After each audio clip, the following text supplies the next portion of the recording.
नमस्कार साथियों, स्वागत है आपका एक बार फिर से हमारे ऑनलाइन प्लेटफॉर्म में। कैसे हैं सभी सब दोस्तों? आशा करता हूं आप सभी लोग अच्छे होंगे और स्वस्थ होंगे और आपके सीएचओ और स्टाफ नर्स की तैयारी में लगे होंगे।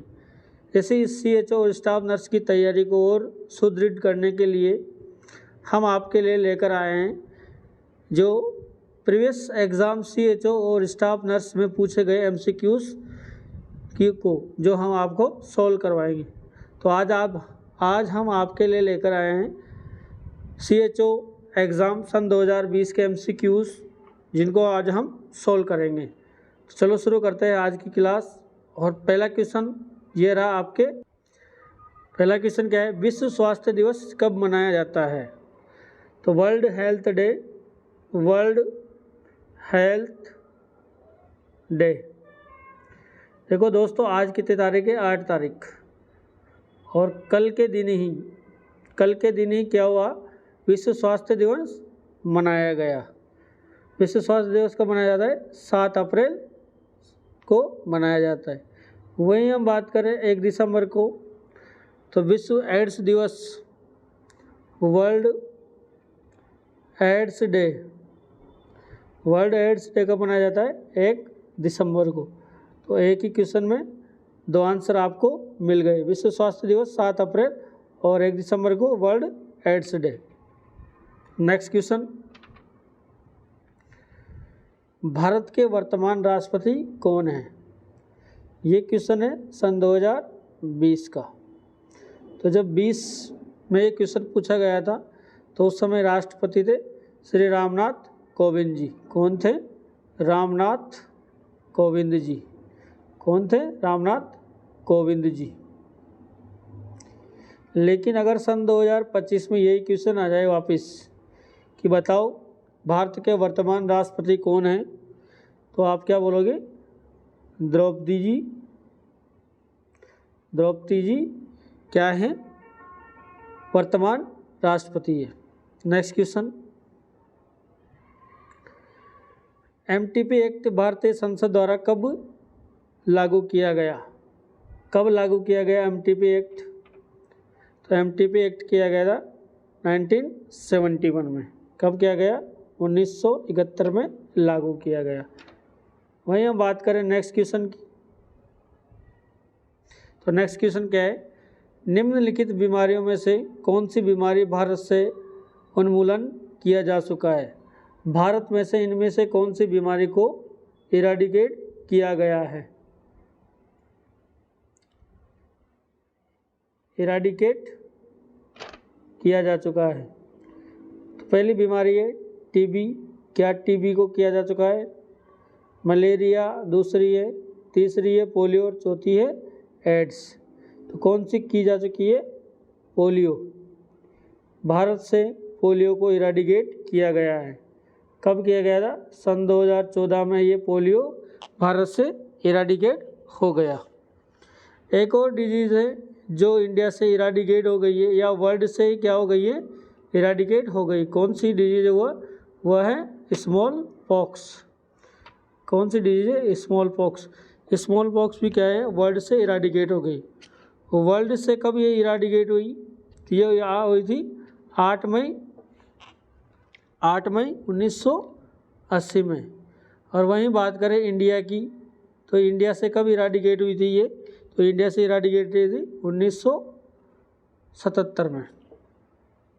तो 2 क्वेश्चन आपके यहाँ पे भी कंप्लीट हो गए। नेक्स्ट क्वेश्चन, हरित क्रांति का आह्वान किसने किया? जो हरित क्रांति थी उसका आह्वान किसके द्वारा किया गया? तो हरित क्रांति का आह्वान किया गया था एमएस स्वामीनाथन के द्वारा। किसके द्वारा? एमएस स्वामीनाथन के द्वारा हरित क्रांति का आह्वान किया गया था। नेक्स्ट क्वेश्चन है, भारत में स्वच्छ भारत अभियान का शुभारंभ कब किया गया था?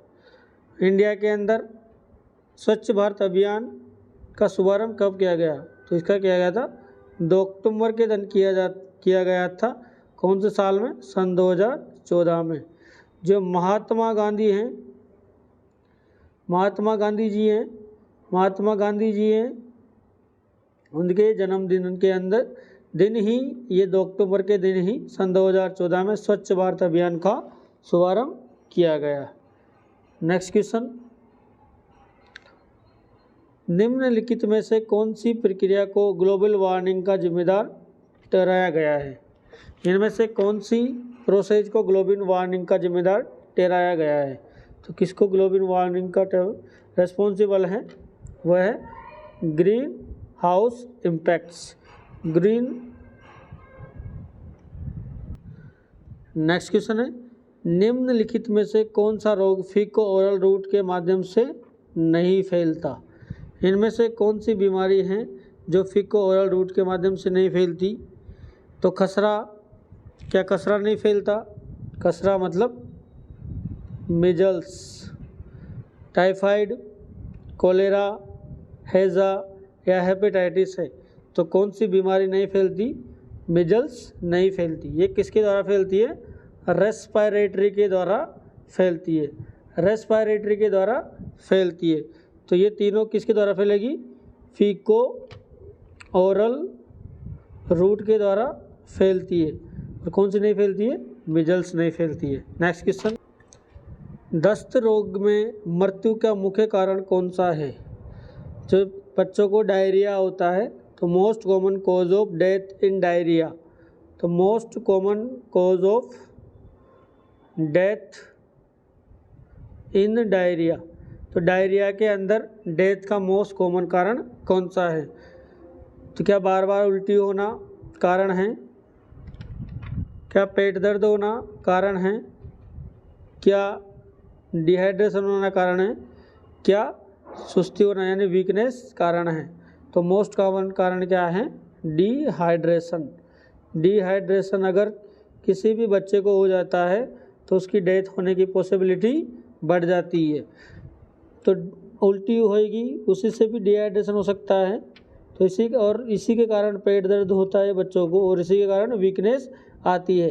तो जो मेन कोज है वो क्या है? डिहाइड्रेशन। इसी के कारण क्या होता है? बच्चों में सबसे ज़्यादा डेथ होती है डायरिया डिजीज अगर बच्चों को हो जाए तो। नेक्स्ट क्वेश्चन है, निम्नलिखित में से 5 वर्ष से छोटे बच्चों की मृत्यु का मुख्य कारण क्या है? इनमें से under 5 mortality, most common cause of under 5 mortality. तो अंडर 5 जो मोर्टेलिटी है, अंडर 5 मोर्टेलिटी का जो कारण है वो क्या है? वह है निमोनिया। क्या कारण है? निमोनिया। नेक्स्ट,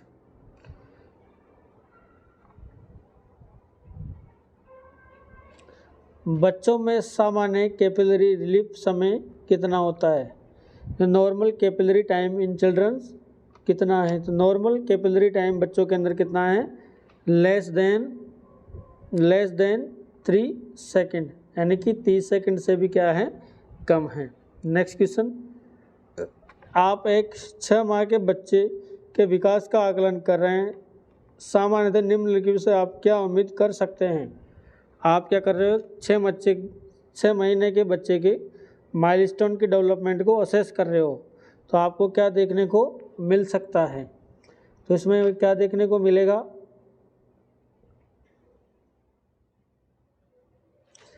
इसमें हमें देखने को मिलेगा able to sit with support. बच्चा क्या करेगा? बच्चा उठ खड़ा हो सकता है। किसमें क्या हो सकता है? स्वयं बैठ सकता है। किसके साथ? सपोर्ट के साथ। बच्चा सपोर्ट के साथ बैठ सकता है। नेक्स्ट क्वेश्चन,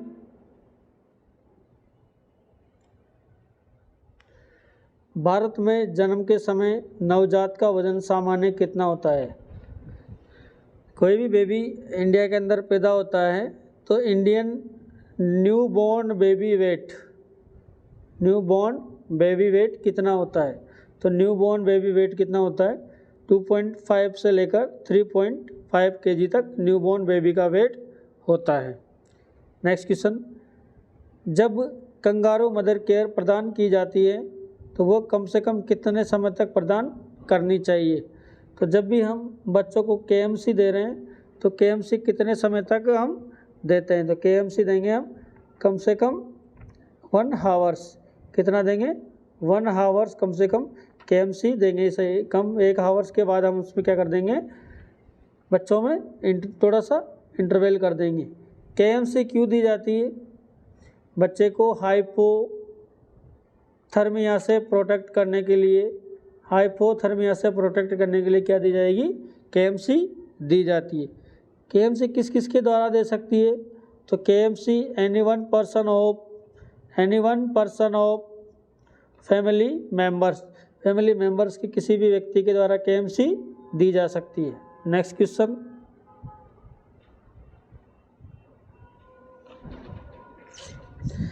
लेबर रूम का तापमान डिग्री सेल्सियस में कितना होना चाहिए? तो जो भी लेबर रूम है उसका जो नॉर्मल टेम्परेचर वो कितना होना चाहिए, डिग्री सेल्सियस में इन्होंने पूछा है। तो डिग्री सेल्सियस में रूम का टेम्परेचर 26 से लेकर 28 डिग्री सेल्सियस तक होता है। तो आपका आंसर भी राइट होगा। नेक्स्ट है, निम्नलिखित में से कौन सा इम्यूनोग्लोबिन मानव दूध में पाया जाता है? तो इनमें से कौन सा इम्यूनोग्लोबुलिन ह्यूमन मिल्क में प्रेजेंट होता है? तो ह्यूमन मिल्क में कौन सा प्रेजेंट होता है? IgA। क्या होता है? IgA ह्यूमन मिल्क में पाया जाता है, बाकी ये ह्यूमन मिल्क में नहीं पाए जाते हैं। नेक्स्ट क्वेश्चन, BCG वैक्सीन का इंजेक्शन किस प्रकार लगाया जाता है? तो जो BCG का वैक्सीन है वो कौन से रूट से लगाया जाता है? तो जब भी हम BCG का वैक्सीन देंगे तो BCG का जो वैक्सीन है वो कब कैसे किस रूट से देंगे हम? इंट्राडर्मल। वही बात करें हम मिजल्स लगाएंगे किसी को, तो मिजल्स लगाएंगे हम सबक्यूटेनियस से, और बाकी जितने भी इंजेक्शन होते हैं वो इसको हम इंट्रामस्कुलर लगाएंगे। नेक्स्ट क्वेश्चन, कॉप्लिक स्पॉट्स किस बीमारी में देखने को मिलता है? तो कॉप्लिक स्पॉट्स हमें कौन सी डिजीज़ में देखने को मिलेगा? क्या चिकन पॉक्स में देखने को मिलेगा? क्या मम्प्स में देखने को मिलेगा? क्या पोलियो में देखने को मिलेगा? क्या मिजल्स में? तो हमें बात करें कॉप्लिक स्पॉट्स की, तो कौन सी डिजीज में देखने को मिलेगा? Koplik spots always found in the measles, हमेशा मिजल्स में देखने को मिलेगा। नेक्स्ट क्वेश्चन है, समेकित बाल विकास सेवा योजना यानी कि ICDS स्कीम के लाभार्थी कौन है?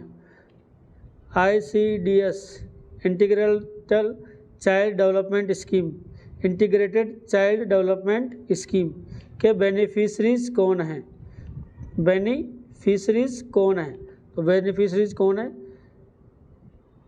लेस देन 6 ईयर चिल्ड्रन, और ऐसी महिलाएं जो प्रेग्नेंट हैं या फिर बच्चों को दूध पिलाती है।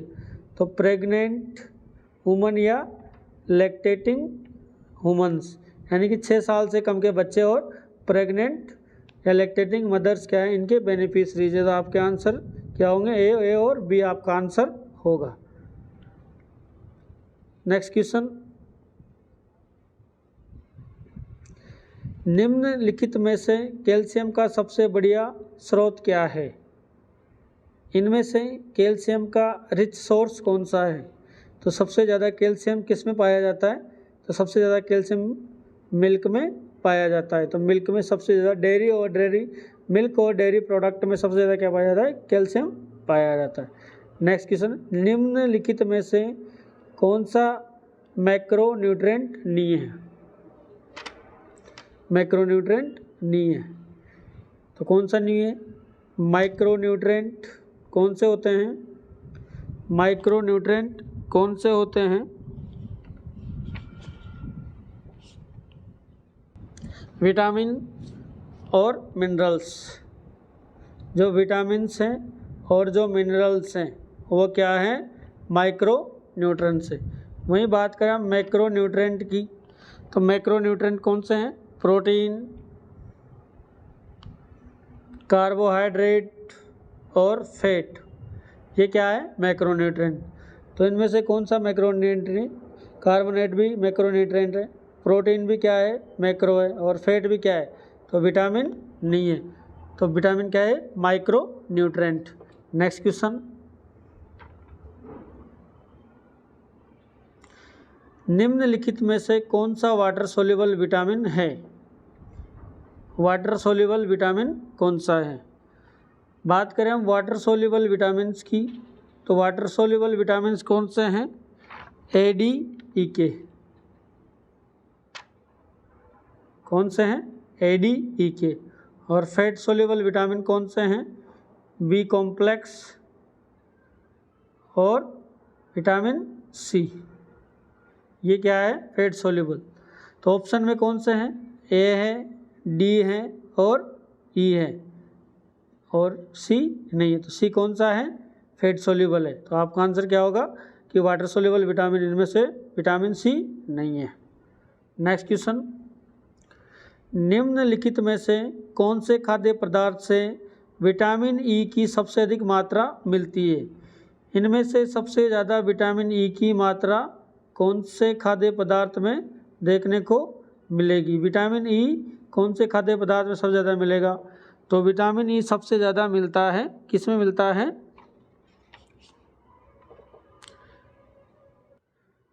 सनफ्लावर ऑयल्स के अंदर सबसे ज़्यादा विटामिन ई किस में देखने को मिलेगा हमें?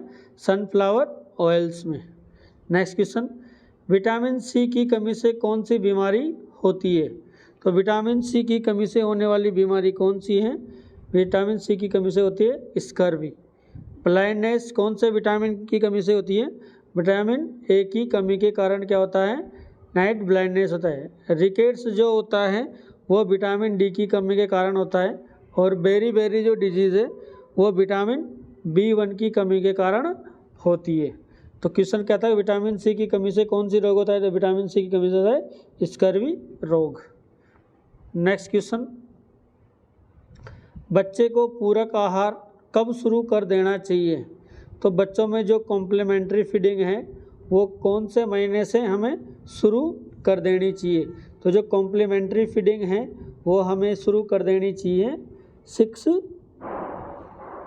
महीने के बाद, 6 माह की उम्र पर।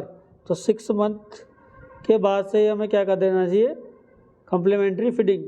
बिफोर 6 मंथ तक हमें क्या देना चाहिए बच्चे को? ओनली मदर मिल्क देना चाहिए।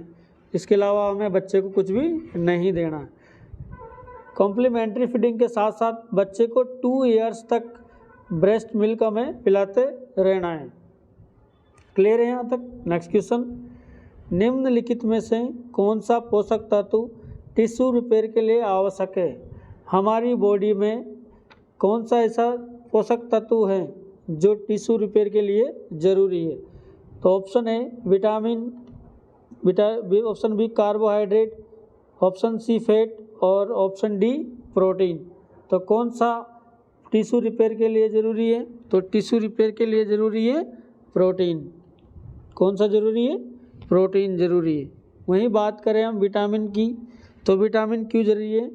बॉडी बिल्डिंग के लिए, building and repair tissue production. ठीक है, तो बिल्डिंग के लिए और रिपेयर के लिए विटामिन। कार्बोहाइड्रेट क्यों ज़रूरी है? सपोर्टिव। क्यों ज़रूरी है कार्बोहाइड्रेट? एनर्जी प्रोवाइड करने के लिए। हमारी बॉडी को एनर्जी चाहिए, और एनर्जी के लिए क्या चाहिए? कार्बोहाइड्रेट चाहिए। वहीं बात करें हम फैट की, तो फैट क्यों ज़रूरी है? जो सेल्स होते हैं उनको फंक्शन करने के लिए, सेल्स को फंक्शन करने के लिए ज़रूरी है, और साथ में हार्मोन्स के प्रोडक्शन के लिए भी फैट ज़रूरी है। नेक्स्ट क्वेश्चन, निम्नलिखित में से कौन सा लक्षण डेंगू बीमारी का नहीं है? इनमें से कौन सा लक्षण है जो डेंगू बीमारी में देखने को नहीं मिलता? कौन सा देखने को नहीं मिलता? तो डेंगू में कौन कौन से देखने को मिल सकते हैं? डेंगू में हमें देखने को मिल सकते हैं हाई ग्रेड फीवर देखने को मिल सकता है। जो आँखें होती हैं उनमें दर्द हमें देखने को मिल सकता है, यानी कि जो आइज़ पेन हमें देखने को मिलेगा। साथ में जॉइंट्स पेन है हमें देखने को मिलेगा। क्या देखने को नहीं मिल रहा है हमें? लो ग्रेड फीवर, यानी कि जो हल्का बुखार है वो हमें देखने को नहीं मिलता है। तो आपका आंसर क्या होगा? लो ग्रेड फीवर हमें देखने को नहीं मिलता। नेक्स्ट क्वेश्चन है VVM का फुल फॉर्म क्या है? VVM vaccine while monitor, vaccine while monitor. क्या है? VVM का full form vaccine while monitor. Vaccine while monitor हम क्यों लिखते हैं? जो वैक्सीन की पोटेंसी को चेक करने के लिए, वैक्सीन की पोटेंसी को हम चेक करने के लिए VVM का यूज़ करते हैं कि वैक्सीन क्या है कि ख़राब तो नहीं हो गई, और ख़राब को पता लगाने के लिए हम क्या करेंगे? VVM चेक करेंगे। नेक्स्ट क्वेश्चन है कि 9 माह पर विटामिन ए की डोज कितनी होती है? कि जो 9 माह का बच्चा होता है, यानी कि 9 मंथ का जो बेबी होता है, उसको हम विटामिन ए की डोज कितने देंगे? तो 9 माह के बेबी को हम विटामिन ए की डोज देंगे 1 लाख इंटरनेशनल यूनिट। कितनी देंगे हम? 1 लाख इंटरनेशनल यूनिट। यानी कि बच्चा 9 से अगर 12 महीने का है तो उस उम्र में 1 लाख इंटरनेशनल यूनिट देंगे। आगे हम बात करें विटामिन ए के बारे में। देन 1 लाख के बाद देन एवरी 6 मंथ, और बच्चा कब हो जाएगा?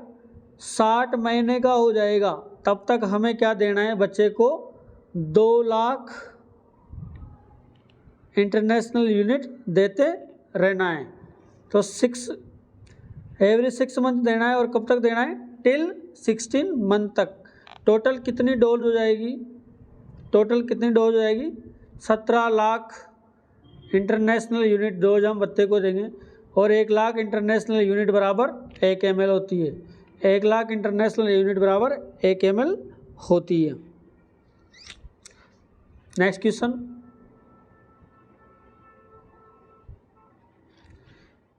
नेक्स्ट क्वेश्चन ये रहा।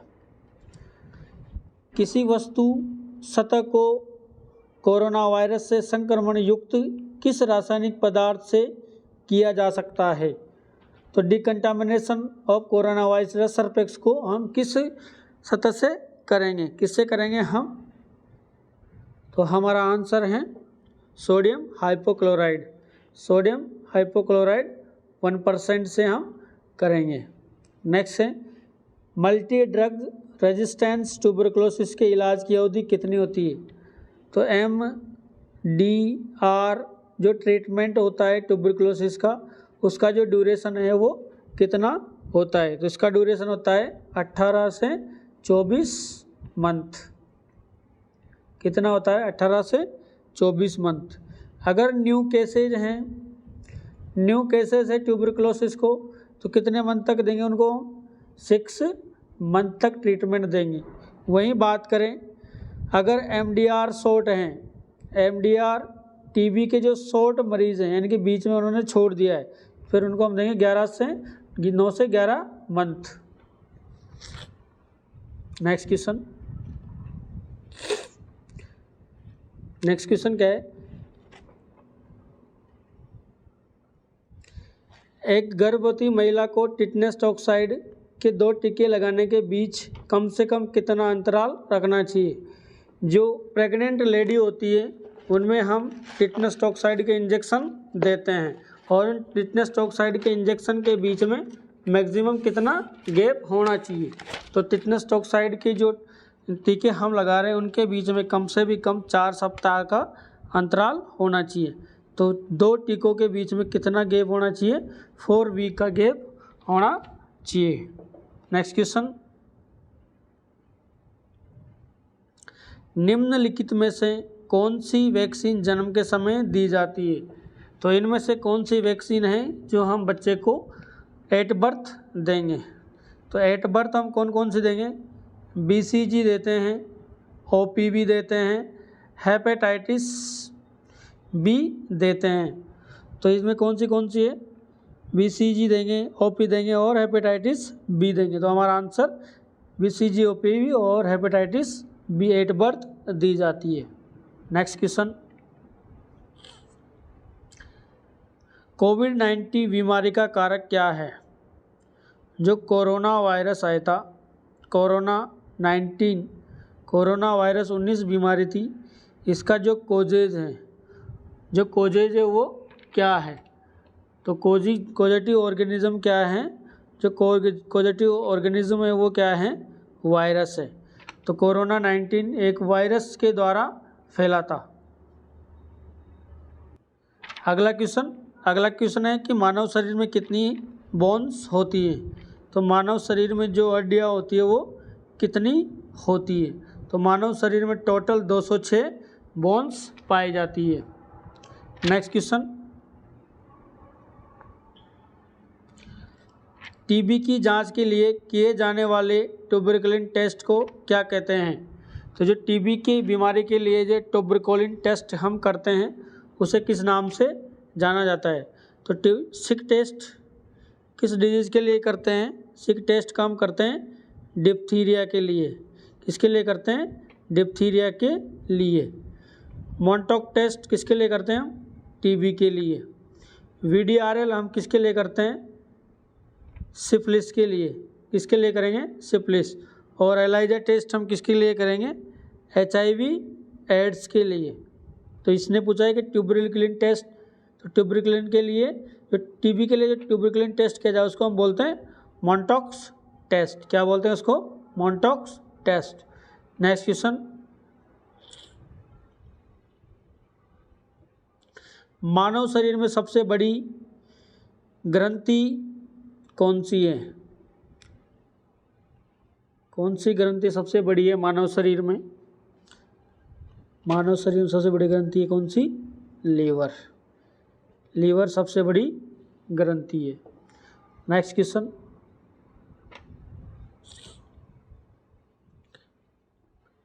टेस्टेज द्वारा बनाए जाने वाले हार्मोन कौन सा है। टेस्टेज द्वारा बनाए जाने वाला हार्मोन कौन सा है। तो टेस्टेन के द्वारा कौन सा हार्मोन्स बनाया जाता है। तो टेस्टेज के द्वारा बनाया जाता है टेस्टोस्टेरोन हार्मोन। कौन सा हार्मोन, टेस्टोस्टेरोन हार्मोन टेस्टेज के द्वारा बनाया जाता है। वही हम बात करें TSH की, तो TSH किसके द्वारा बनाया जाता है, पिट्यूटरी ग्लैंड के द्वारा। किसके द्वारा, पिट्यूटरी ग्लैंड के द्वारा। कोर्टिसोल हार्मोन्स एड्रिनल ग्लैंड के द्वारा। एड्रिनल ग्लैंड के द्वारा।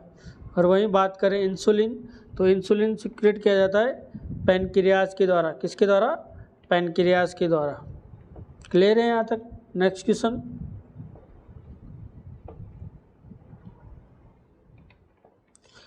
लीवर में कार्बोहाइड्रेट किस रूप में स्टोर होता है।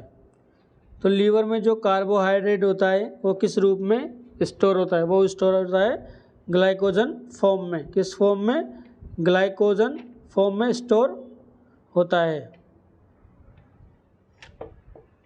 नेक्स्ट क्वेश्चन है, किस आबादी समुदाय में कोई संक्रमित रोग से पहले रोगी से को क्या कहते हैं। जो फर्स्ट केस होता है कम्युनिटी के अंदर किसी भी डिजीज़ का, उसे हम क्या कहेंगे, उसे हम कहेंगे इंडेक्स केस। क्या कहेंगे, इंडेक्स केस कहेंगे। नेक्स्ट क्वेश्चन, राजस्थान की शिशु मृत्यु दर कितनी है। राजस्थान की शिशु मृत्यु दर कितनी है। तो जो शिशु मृत्यु दर है वो कितनी है, infant mortality rate, infant mortality rate कितनी है राजस्थान। एक क्वेश्चन पूछा था सन 2020 में, उस समय जो इन्फेंट मोर्टालिटी रेट थी वो कितनी थी, 37 थी। लेकिन अगर वहीं अब अभी ये क्वेश्चन आ जाए कि सन 2024-25 में इन्फेंट मोर्टालिटी रेट कितनी है, तो वो आप लिखोगे कितनी, 32 पर 1000 बच्चों के अंदर। जितने बच्चे इन्फेंट मोर्टालिटी रेट सन 2025-24 आ जाए तो आप बताओगे 32। लेकिन सन 2020 में जब एक क्वेश्चन पूछा गया था तो उस समय कितनी थी, 37 थी। नेक्स्ट क्वेश्चन, BMW से क्या तात्पर्य है।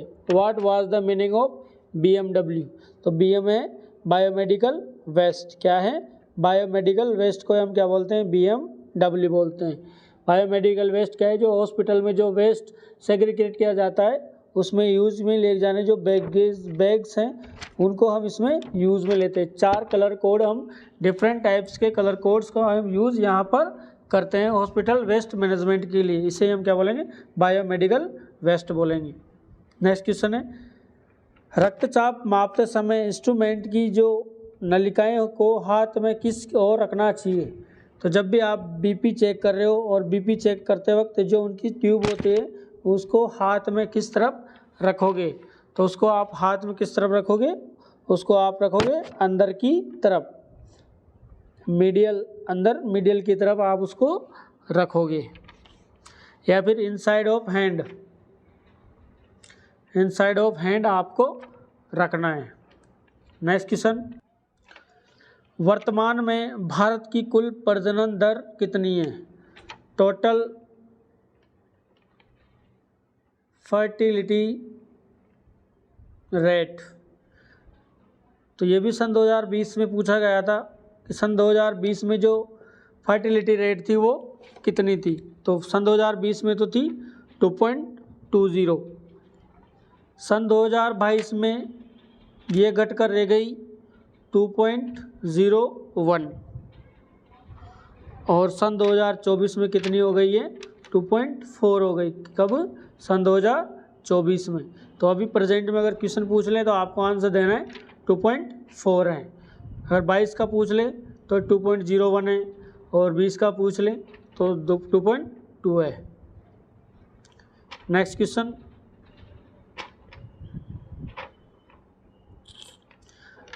टाइफाइड बीमारी का पता लगाने के लिए कौन सा टेस्ट किया जाता है?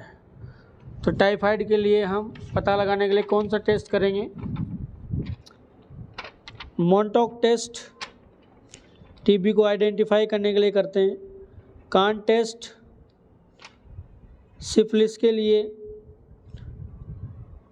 विडाल टेस्ट टाइफाइड के लिए। विडाल टेस्ट टाइफाइड के लिए।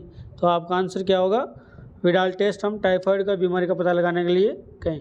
वही अगर बात करें एमपी टेस्ट, एमपी टेस्ट किसके लिए? मलेरिया के लिए। किसके लिए? मलेरिया के लिए एमपी टेस्ट किया जाएगा। नेक्स्ट क्वेश्चन,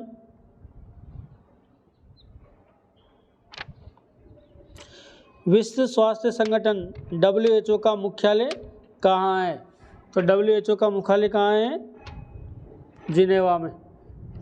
वहीं अगर पूछ ले आपको यूनिसेफ, यूनिसेफ का जो मुख्यालय है वो कहाँ है? तो यूनिसेफ का जो हेड क्वार्टर है वो है न्यूयॉर्क में। कहाँ पे है? न्यूयॉर्क में। और पेरिस में क्या है? यूनेस्को का। किसका? यूनेस्को का।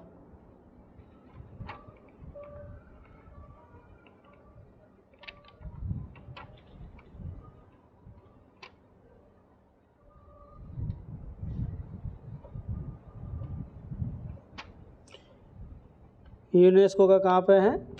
पेरिस के अंदर। ठीक है। नेक्स्ट क्वेश्चन,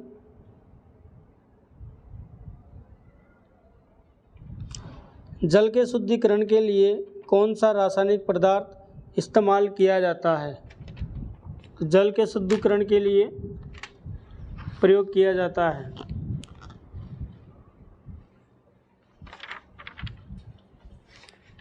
वाटर प्यूरिफिकेशन के लिए।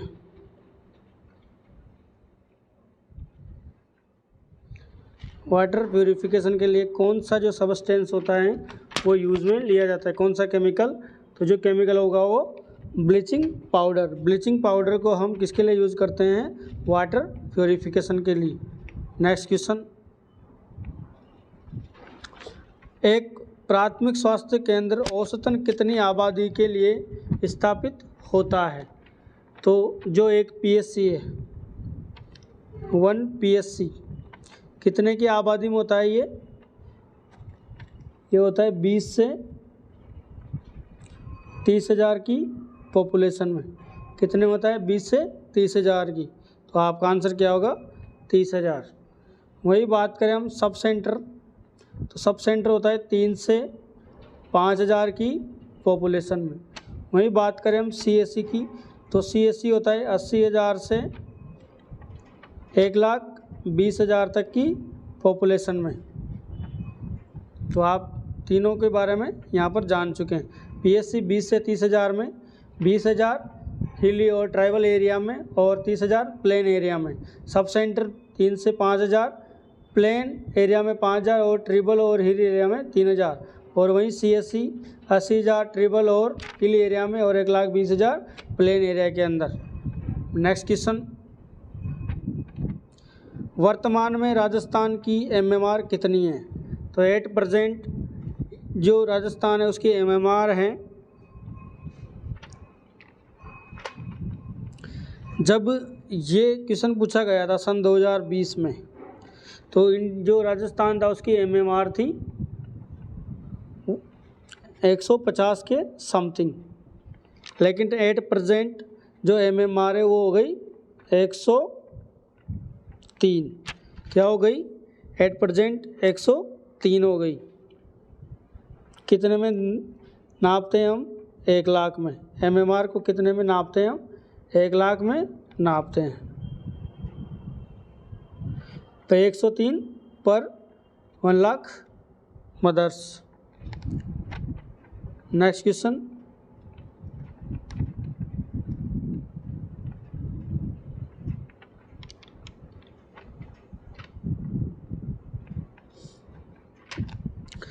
देश में पिछली जनगणना कब की गई?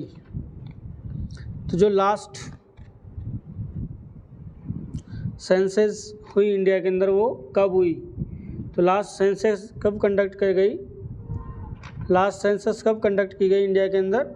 वो की गई सन 2011 में।